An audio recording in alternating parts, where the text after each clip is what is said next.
I am here to announce a raft of measures that I wish to pursue in the coming months and when in government to help lift the Juakali sector to its rightful place in our economy. First,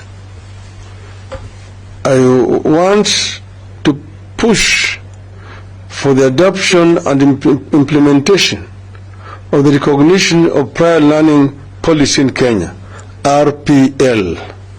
I want to repeat, recognition of prior learning policy in Kenya, RPL. The RPL provides for recognition of knowledge, skills and competencies, regardless of where and how they were acquired. It is a progression map to facilitate the transition of skilled workers from informality to formality. In other words, these people may not have gone to any technical training institute or college, but through practice they've acquired the knowledge which needs to be recognized.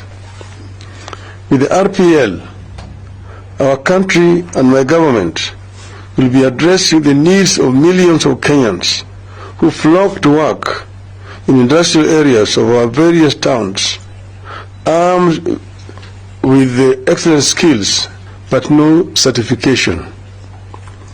They are therefore overworked and underpaid for their otherwise excellent skills. This will change with their appropriate certification from the RPL.